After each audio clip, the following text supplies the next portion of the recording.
Welcome to the Draw Shop's Get Genius podcast, where we talk to today's business influencers to pick their brain and pull out their genius.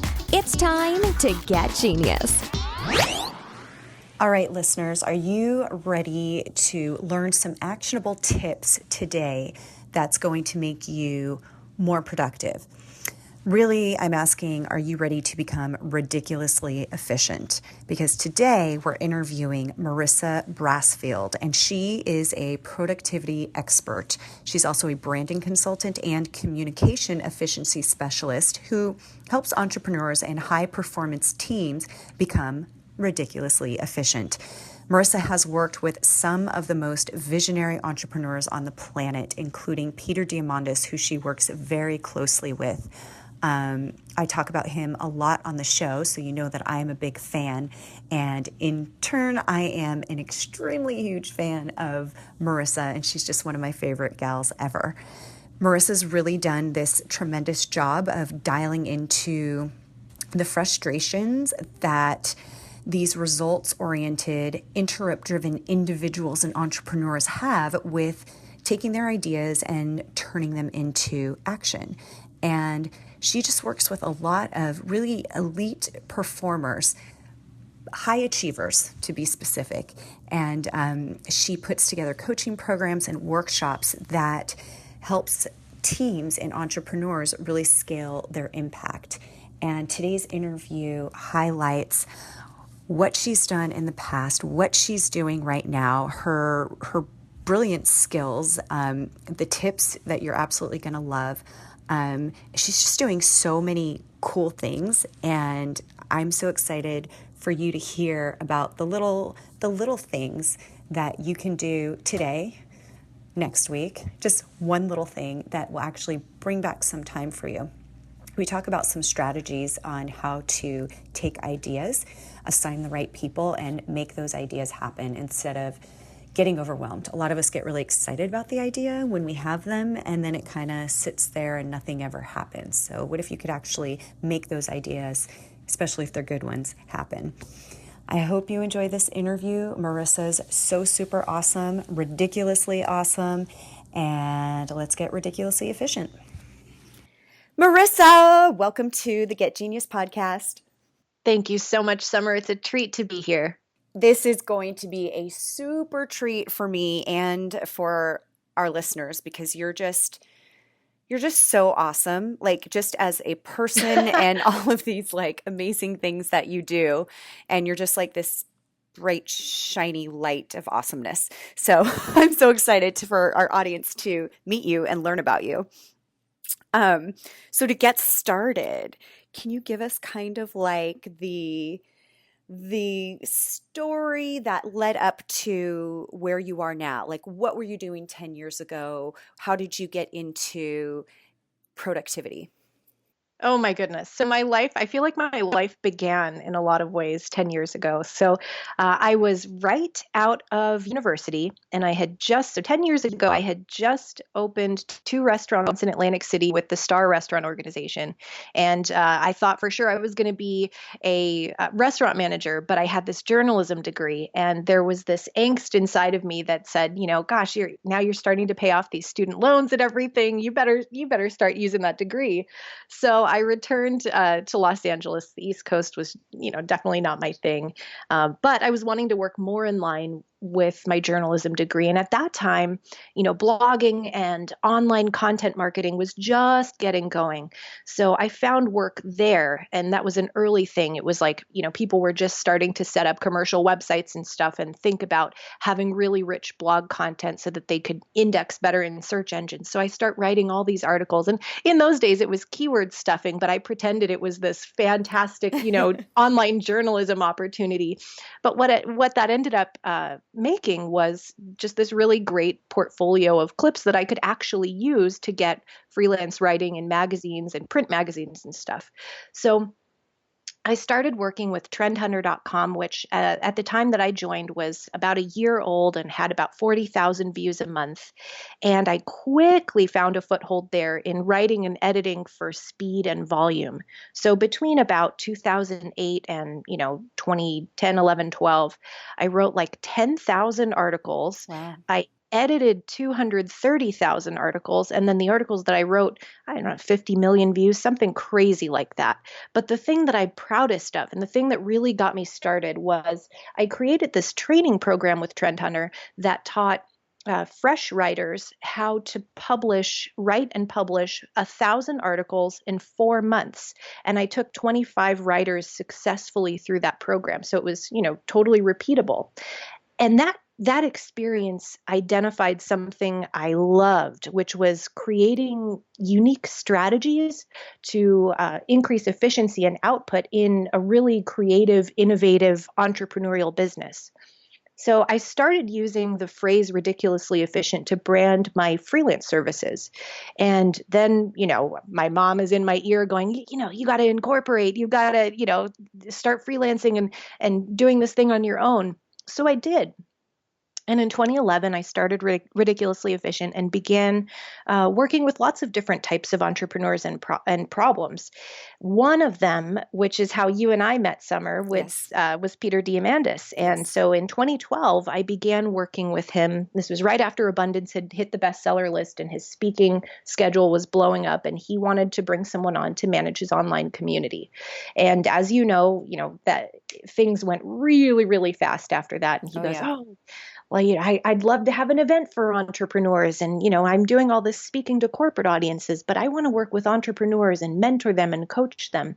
So we created the program that would eventually become Abundance 360. And at the time, I had never run or organized an event. And now it's a multi-million-dollar business with 250, soon to be 360 entrepreneurs just from all over the world doing amazing things. And we help teach them about the future of technology and how to prepare their businesses and their mindsets for what's about to come, but also helping them turn their success into significance. So there it is again, tapping into the problem that lets them create a bigger impact. So loving that.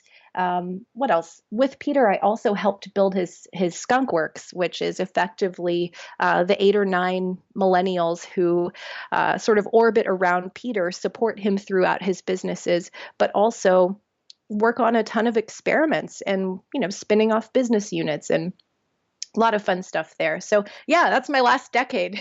Oh my gosh. So you got to give us, because I know a lot of our listeners know who Peter is. How cool is it to work with Peter? What's it like? It's amazing. So I do get this question a lot, and the way I'll say it is there is no autopilot with Peter. It's every day you are thinking, you are working because he's bringing his A game, and you better too. Right. And I love that. I love the challenge of working on really tough problems, thinking through things deeply, and then still moving really quickly and entrepreneurially. But something I really want to say about Peter as a leader is he is an incredible mentor. Incredible. I have never seen someone so generous with the love and the time that he'll spend. So an example, we'll get off of a phone call and maybe there's a negotiation or there's a conversation that happens. He'll explain what happened and why something happened so that we know for our next conversation. And maybe it's a negotiation and we're more set up for success in that example. Another really great one, he's phenomenal front stage and in interviews. And I've gotten so many fabulous speaking and interview tips simply by asking like, hey, so what do you do when they ask you something that, you don't want to answer? Right. And so I've gotten so much guidance and mentorship from Peter just in doing my work with him. So the fun part, the best part is when I feel like, I'm getting paid for valuable experience and mentorship that I would have paid for. Yeah, and it's so just working with him when we've done videos or just speaking with him about things that we are passionate about. He's so open and willing to share and help in any way he can. As soon as he sees what the cause is for, I mean, he puts in that time investment, and he's always with you. He's not somebody that you're talking to and he's, drifting, like you said, never on autopilot. It's really incredible. The amount of energy he has is It's insane. It's insane. So let's go back to ridiculously efficient. I just love that term, ridiculously efficient. And it just makes you it invokes a feeling, just those two words. Tell us more about what it is and who it's for. Yeah. So, I mean, to me, I've played around with ridiculously efficient a ton over the last decade. And ultimately, no matter how I experiment, it's a mindset. And it's a mindset that enables you to do your best work and live your best life. So things, it's not about a system like getting things done or individual apps or tools. It's figuring out how to unlock your own greatness so you can use that power to get whatever you want. And everybody's path is different. So for me, ridiculously efficient has always been about achievement. So it's definitely for high achievers. So that's entrepreneurs, it's team members in an entrepreneurial startup, even top performers in a corporate setting. The sorts of folks who just default to leadership and are always sort of thrown in those leadership positions. Totally. Do you think that with entrepreneurs, it's difficult for them to stay efficient? Because a lot of entrepreneurs have kind of that mind that's chasing all of these different ideas. 100%. And so part of it is, a lot of entrepreneurs are interrupt driven. And so there are all this sort of shiny new object syndrome, and there's so many opportunities available to seize and capitalize on. And that's what's great about entrepreneurs. The kicker is it's often difficult to keep those maintaining processes and business units going because they're just not as interesting. It's not as interesting to do the thing 500 times right. Versus going and pursuing a new business opportunity, or in Peter's case, creating a new company rather than, spending time and focusing on one. And I kind of love that. So one of the things that I've loved focusing on is just that sort of radical self-discovery of what my strengths and skills are and what my places and areas of greatest contribution are.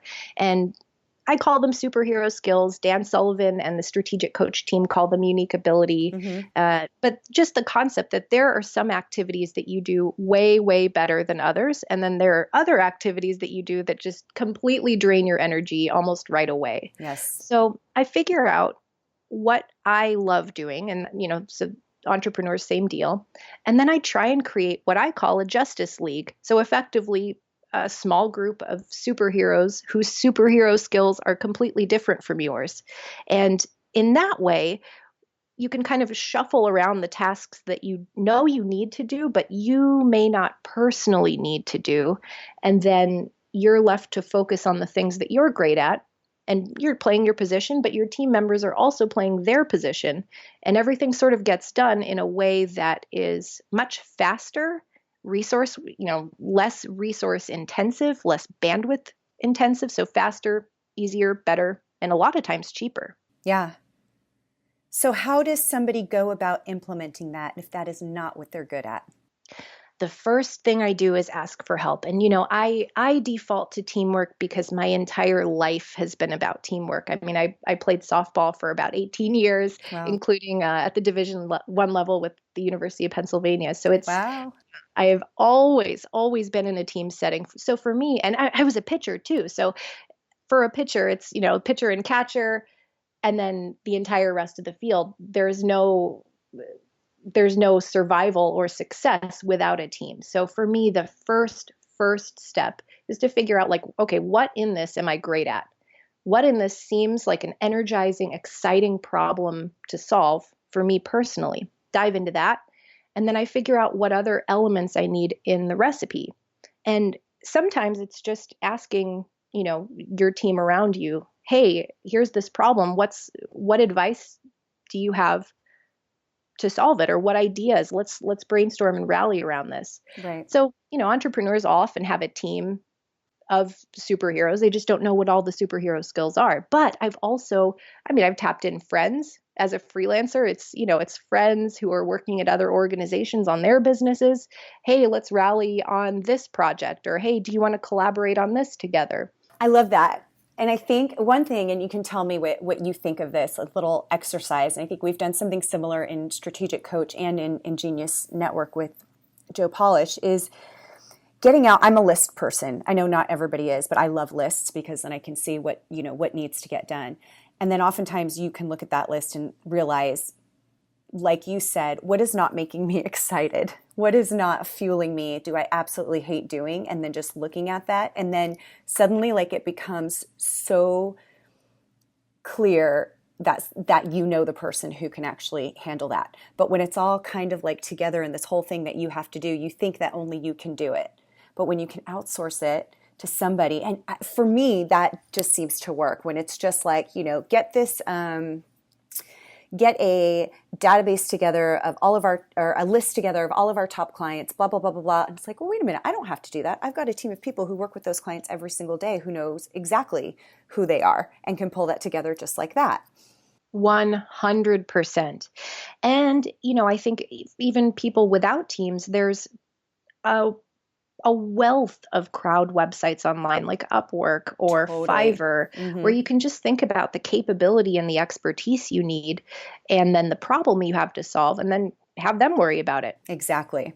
I love that. We work with a lot of VAs. We have our in-house team, but then there's also some things that even are too maybe tedious or, aren't really what they thrive in. And so we outsource it to a VA who that's all they're doing all the time. Yeah. So what has been your mission with Ridiculously Efficient? What is it that makes you warm and fuzzy? For me, what makes people warm and fuzzy is when people see and feel like they're on the way to reaching their potential, not just what they might think is possible for them within the parameters of their job or their role or their, age or location. But really, if all those sort of social restrictions were removed, what would you go after? What would that moonshot be, in Peter's words? What would that enormous, massively what would you go and do if you didn't have the limitations on you that you think you have? And then how can you still do that while operating in your current reality? Ah, interesting. Yeah. There is always a way to improve and stretch and improve your lifestyle in any given direction. It's just a matter of creativity.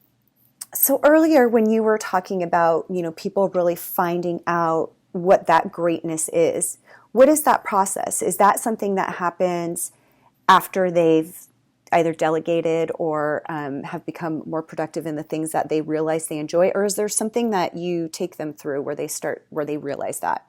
It's a bit of a journey for sure. A couple of tools that I really love are the Kolbe Index A, of course, to measure your cognitive instincts. So how you naturally strive in 4 different operating modes. So that, that kind of is a start. I build on that with the Strengths Finder. And that one from Gallup just measures your top 5 strengths. So I think about the dimensions of leadership. And then, I get in conversations with folks. I see the sorts of work that they're doing. I kind of pick their brains about what gives them energy and what takes it away, what sorts of projects feel really impactful and fun and energizing, and which activities don't. And then sort of with those data points, with that conversation, we start to put together suggestions and little experiments. And then it's sort of an iterative process where, okay, what if 50% of your week was this? And then, 20% of your week was this, and you made these little shifts, and, and then we check back in a week later. How did that feel? Right. What went right? What went wrong? Where'd you get stuck? Oh, what if we tried this? And then it just keeps going and going. And then eventually we get to a place where there's some radical honesty on both sides, Yes. And we've made some discoveries and are ready to make some tough decisions about how folks spend their time. What are some of the greatest transformations you've seen?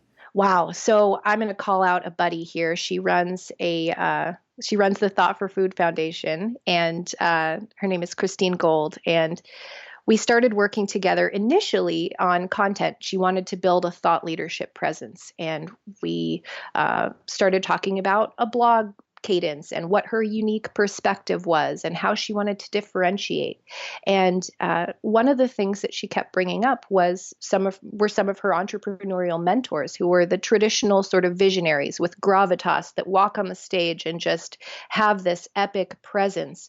And here she is, this bubbly, vivacious young woman who is, she loves Lady Gaga and she loves pop music, and she is not that tech CEO that she maybe thought she wanted to be. And so we started kind of butting heads a bit about the content and the specific ways that we would use her words, because she's going, well, I want a little more gravitas. And one day I said, we've got to find your flavor of gravitas.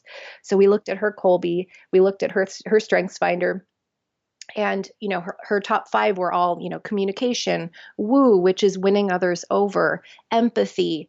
And I'm going, wait a minute, this is somebody who, for her audience, the best service and leadership that she can provide. And her audience is 8,000 next generation. So they're still in university or they've just graduated school and are fresh into their careers. I mean, that's her audience of young entrepreneurs who are hoping to tackle big problems in food security and, figure out the solutions that help us solve hunger and malnutrition all over the world. So I thought, wouldn't it be wonderful if your flavor of gravitas is simply you communicating how special it is that how the next generation thinks and innovates, and how you believe in them and all the evidence you've seen of them making an impact. Because some of the entrepreneurs and startups that come out of her competition, I mean, they're making incredible progress in all these creative ways in solving food security that I would have never thought of. So you're doing something pretty special for this summit, aren't you? I am. So we are running this. We are running an epic little workshop this year, and it's Master the Art of Lifestyle Hacking with Ridiculously Efficient. So I've got my team going out, and we're doing a little workshop where we're taking these guys through what their ideal life might look like and how they can create freedom for themselves while they build their businesses and their startups. And so kind of from first principles, operating in a ridiculously efficient way. Oh my gosh, that's so cool. Like, what a great experience that's going to be. So you have other workshops that you do, is that correct? I do, yeah. So there's the 5 steps to being ridiculously efficient, which is the one I'm doing in Amsterdam. And it's kind of the 5-step process to get through the mindset.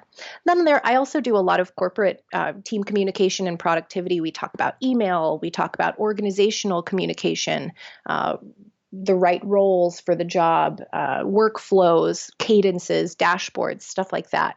I also work with entrepreneurs and their sort of right-hand team members. And for it's optimizing their communications and workflows. So I'll work a lot with like a leader and a chief of staff, or an entrepreneur and assistant, or an entrepreneur and the lead project manager. And just figuring out, really tightening up their communication and how they can sort of offload work to each other and create more freedom for themselves. So are these workshops that, do you have to have match or meet a certain criteria in order to get involved? It's definitely a conversation to figure out if it's the right team and the right fit. There are some teams that I know for sure I can make dramatic impact in. And then there are others where it's very, very simple, hire this person, fire that person, and do more of this and less of that. And so those, I won't necessarily take those opportunities, but I will always, provide help. And so are these like a day-long workshop, 2 days, a week-long? How long are they usually? Typically, if I'm going into a team setting for a standard workshop, 4 hours, half day, or a full day. And then if it's something with so I work inside of a handful of startups a year. And in those cases, it's a very special, I usually already have the relationship. It's, someone whose mission I'm personally devoted to. I'm emotionally engaged in their impact. And so in those cases, then it's, we sort of create a custom arrangement. I love that. And I love the fact that you said you're getting involved with companies that are really meaningful to you. I have to get excited about this too, Oh yeah, exactly. But the funny thing is that, I think for most people, when beginning the life of an entrepreneur, I think a lot of people have gone down that path where they're doing, involving themselves in projects, whatever their service is, that they don't really connect with, because at that time it's more about like, this is what I've got to do. What an amazing place it is to be when you can actually say no to certain projects, but also be, in demand, that people want to work with you and share something that they're so passionate about and that's so special to them, and have you be involved in that. And I mean, it's a ton of gratitude, because I have such wonderful clients that I've worked with for multiple years, and there's an incredible relationship and bond. I genuinely feel, I mean, like Peter is family. We are family. Yes. So I love those sorts of relationships. And so, you don't pick up family right away. So it's, I sort of take that approach, and that we've got to fall in love a little bit, Right. Totally. So now for some of our listeners who are like, well, I want to learn more about Ridiculously Efficient, but maybe they're not going to be going to a workshop, or maybe they're not going to be working with you, and you are not going to be coming to help their team get ridiculously efficient. Do you have other tools that are available just for the general public? Completely. So if you head to ridiculouslyefficient.com or efficient.af, I've got an awesome newsletter where every week I send out a handwritten note with just one thing to focus on that week to become more effective. And a lot of folks write me every week and they go, oh, I did that thing. I did the one thing. And it's really neat to see how people from all over the world are interpreting these notes and applying them in their lives. And so that's a fun one. And then we have the Efficiency Lab, which we're getting ready to launch in June. And this is going to be a monthly experiment where we have a radical lifestyle experiment that you can try out yourself, and a tool that goes along with it to help you kind of think through the process and capture your insights. And then we'll have a monthly webinar to, sort of distill and have live Q&A, and this will all be free. So June 1st, that begins.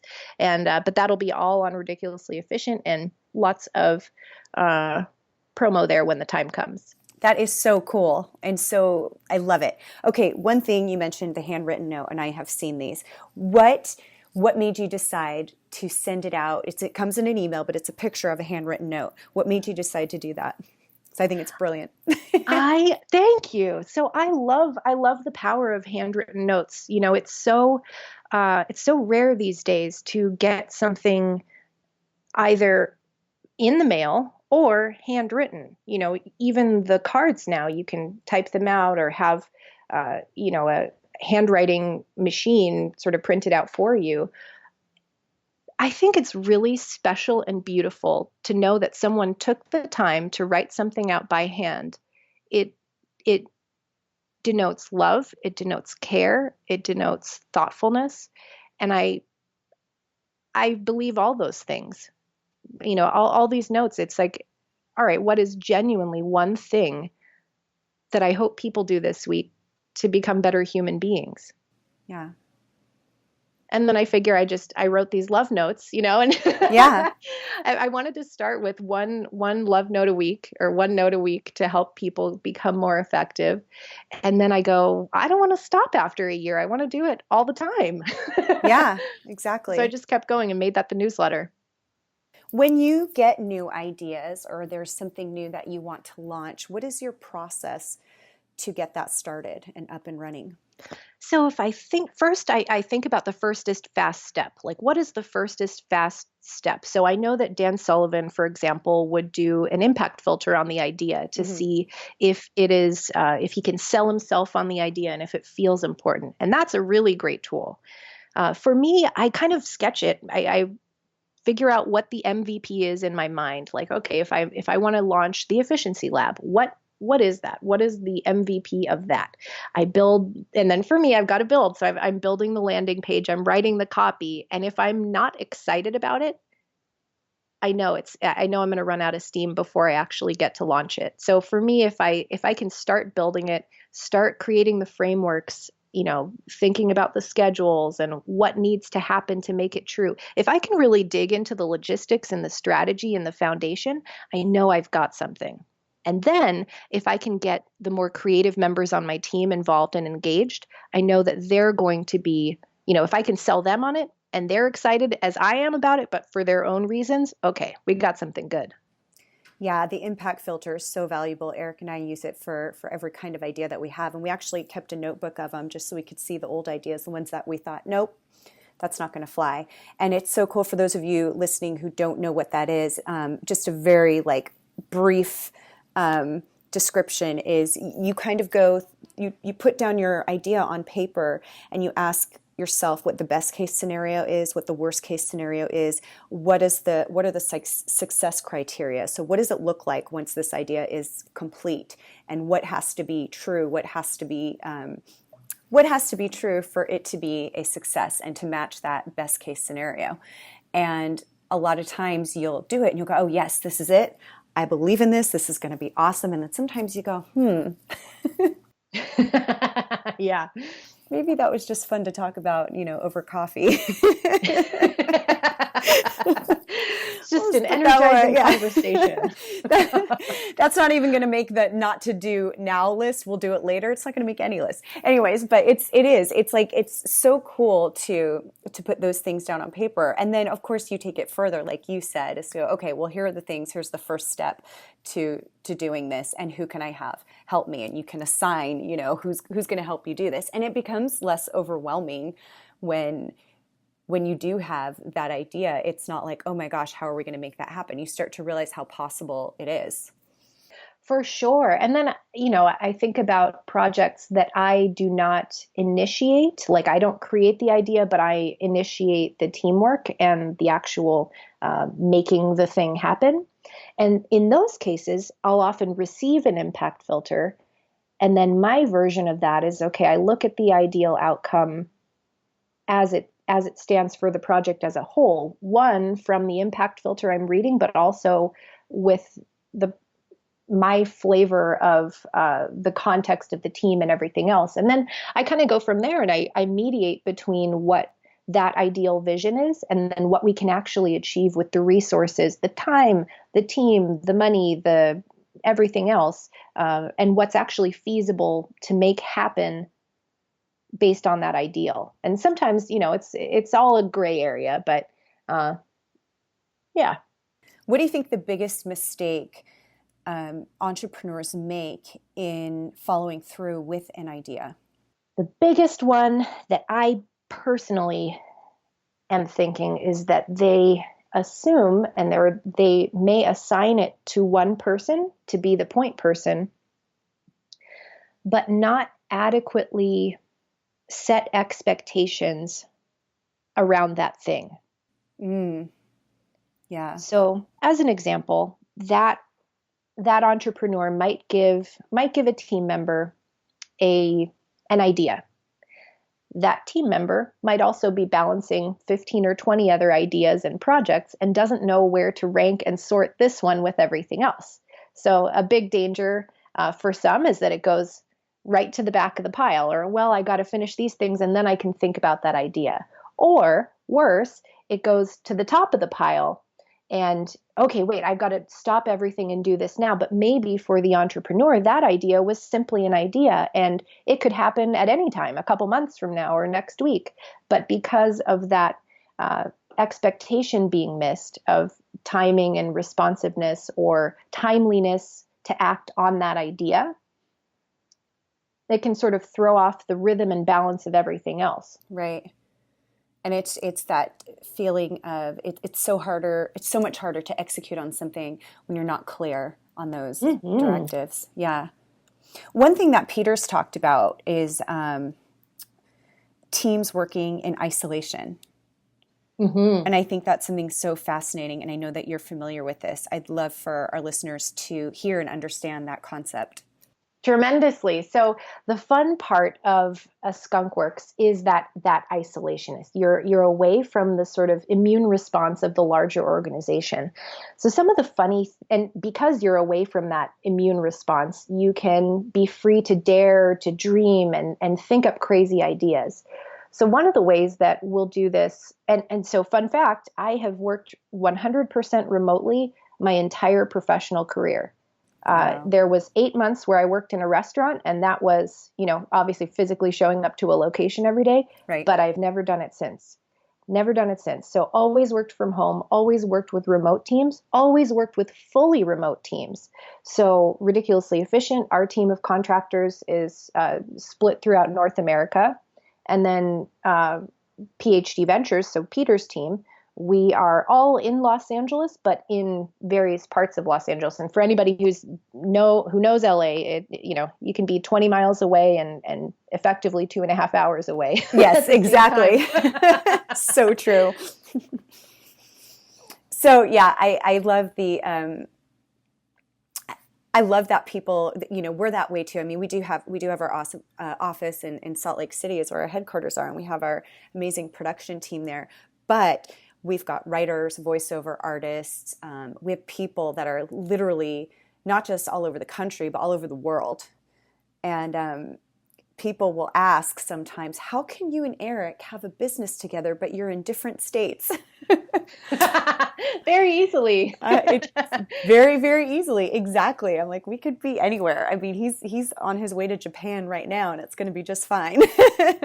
Love that. Yeah. One of my favorite moments a couple of years ago is my husband and I took advantage of a fare sale. Emirates had this crazy sale, and it was Los Angeles to Thailand through Dubai, and it was 2 tickets in, I think, premium economy for like 15, 16, 1700 bucks. So we pounced on it.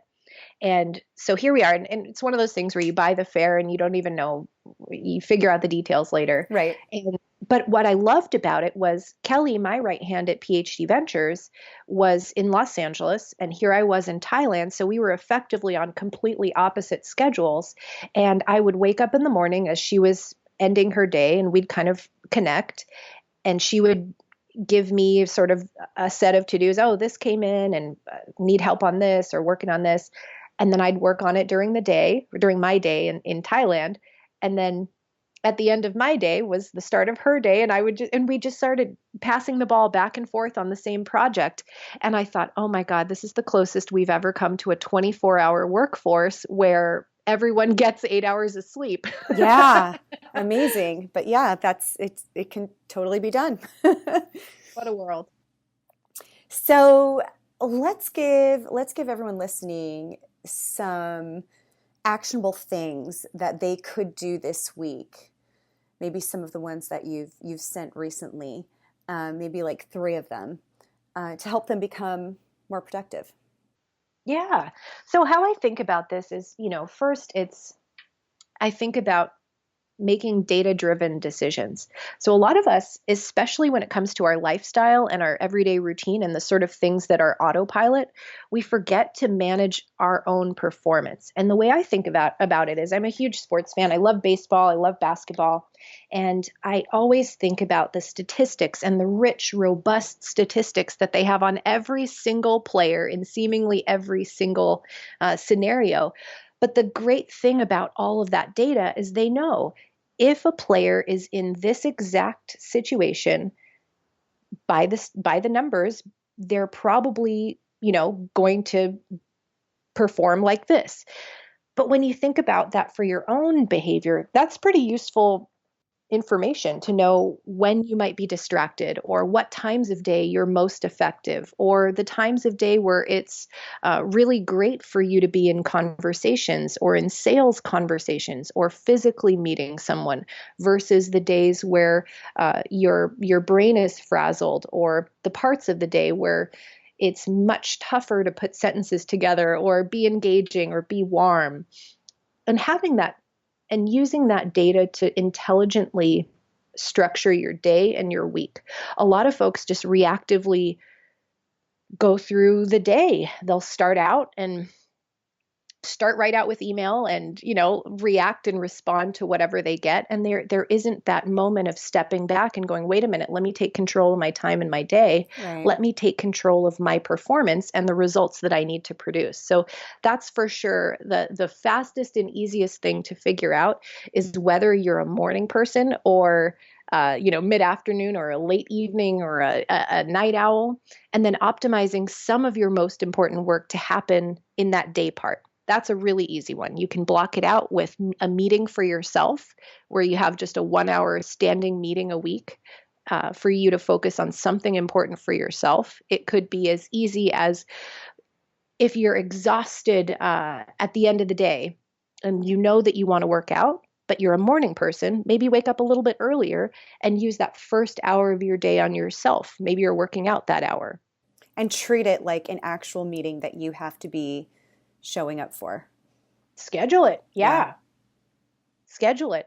And then the second thing, I always think about finding your flavor of efficiency. So the thing that you're doing that's really easy for you to do fast and well, and find a really fun way to continuously optimize that skill. So for me, it's writing and editing. And one of the fun things I'll do is if I know I have a day where I have a set amount of writing work to do. So one example, I edit Abundance Insider, which is Peter's newsletter that goes out every Friday. We talk about the biggest technology breakthroughs that are happening and why they matter for entrepreneurs. So I curate that issue and I edit it. And so every Thursday I've got, this set amount of work that I know I need to do. I will gamify it for time. I will gamify it for creativity. I will gamify it for diversity. I pick a different thing every week and I set a little timer and I try and make it fun. I make up all these little games all day long. That's awesome. Just to get the things that I love to do. And it feels you've got a little smile on your face and then there's a little reward sometimes even. Right. I love that. That's a great one. And number three, figure and add one person to your Justice League. This is honestly the fastest and easiest thing is just finding someone with a complementary superpower to yours or identifying one task that takes energy away from you and then simply reassigning it to someone else, whether that's someone from the crowd, a virtual assistant, a team member, a friend who you're bringing on to work with you maybe it's an accountability buddy or a workout buddy. Maybe you're using your spouse to reinforce some mindset habits or some daily habits you're wanting to do in your day. That is great. I love that. And I love how you call it a Justice League. Yeah. Well, because, if you think about the Justice League, there are some problems where you need Batman. Yeah. You need a detective. And then there are some problems that only the Incredible Hulk can solve. Totally. But if you put the Incredible Hulk in, when you need a detective, that's not going to be, successful. Yep. And I think that's something common that people see. Unfortunately, they learn after, or fortunately because they make the change, but they learn after they realize, that person wasn't best suited for that role, which is why, like you mentioned earlier, Strengths Finders and Colby, I know that you do that with people that you work with, and Eric and I do that as well, so that we know ahead of time where somebody is going to thrive. And that is so important. It makes it so much easier to go, we know exactly who can, lead this project or who should be in charge of this part of this project. Yeah, and it comes down to results. It comes down to the people that are best equipped to produce the best results the fastest. Right. And enjoy doing it. If they're actually, this is where they feel good. Yeah. Mm-hmm. Marissa, this has been so awesome, ridiculously awesome. I think there's just so many great, tools and things that you've talked about that obviously those three actionable things that you just gave us are so great. And if you sign up for Marissa's newsletter, you will get those handwritten notes, and it's just so cool because, first of all, I know that you handwrote it, and it's this cool picture, and it shows up as soon as you open your email, and it's like, oh my gosh, that's so easy. I can totally do that. And it's so funny how it's just one little thing like that each week. You see a difference in the time that you get back, and it's just one of those things that makes you feel good. Scheduling that hour of time, things like that. It's just, it really impacts your life. So thank you for sharing all of those things. I want to remind people to go to ridiculouslyefficient.com. Marissa, you named a few others. If you just want to shout those out again, and we'll make sure to have all of these noted in the show notes as well. Absolutely. Yeah. Efficient.af is simply, it just redirects to ridiculously efficient. Sometimes folks have an easier time spelling that, and especially on mobile and everything. Yeah. And then Abundance Insider, you can sign up at Diamandis.com, Diamandis.com. And yeah. Thank you so much, Marissa. This has been awesome. Thank you, Summer. Thank you for listening to today's Get Genius. You can learn more about The Draw Shop at www.thedrawshop.com, on Facebook, LinkedIn, and Twitter. Your home for kick-butt custom whiteboard marketing videos. Your ideas come to life. Thanks for listening. Please share, comment, and make any suggestions for future genius guests.